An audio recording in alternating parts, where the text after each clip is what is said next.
She said it like she was asking for more coffee. If you really loved me, you'd let me have one last weekend with him. Her tone was casual. Her eyes stayed on the toast she was buttering. For a second, my mind went blank. No shouting, no slammed fists, just the quiet hum of the refrigerator and the sound of her knife scraping the bread.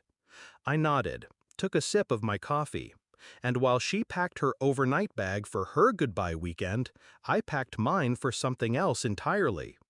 We met 4 years ago, in a bookstore cafe. She laughed too loud at a joke I didn't think was funny. She touched my arm when she spoke.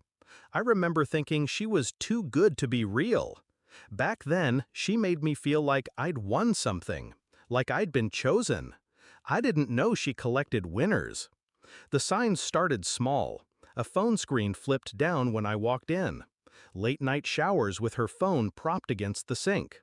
Girls' nights that smelled faintly of men's cologne when she came home. But the weekend before she made her little breakfast announcement, I saw it. Her laptop was open on the couch, messenger window glowing. Him. The same guy she'd sworn was just an old friend from college. The one she rolled her eyes about when I asked if there was ever anything between them. There was a photo. His hand on her thigh. Her smiling in that way she only smiled in the first 3 months we were together.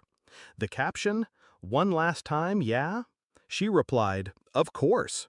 The morning she asked for her last weekend, I didn't argue. People expect screaming. I think she expected it too. But silence? Silence is unsettling. I let her leave without a single question. I didn't follow her. I didn't beg. I just began. First, the joint account.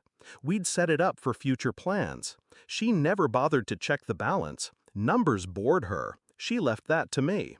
So I moved my half out, quietly, legally. Then the apartment.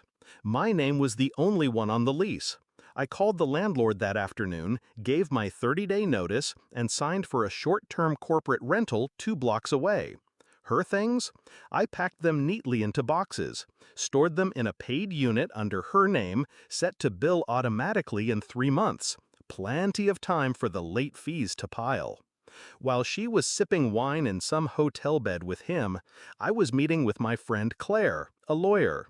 She drafted a simple, airtight agreement stating that she was voluntarily relinquishing any claims to shared property.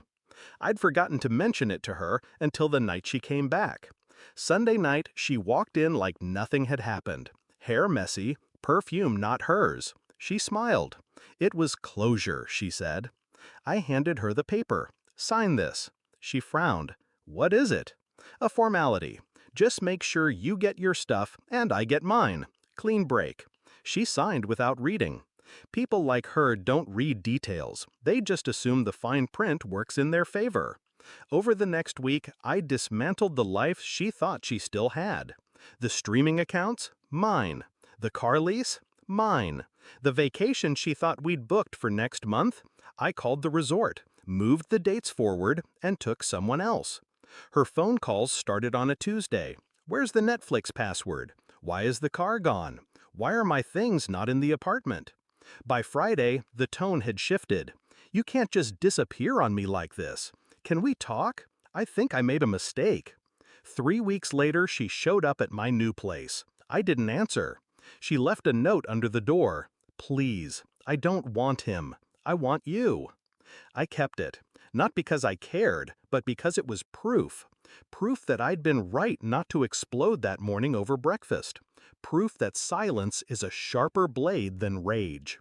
She's 2,000 miles away now. Her last weekend turned into a few months with him, which turned into him getting bored and moving on. Now she sends voice notes sometimes, late at night, crying, saying she misses us.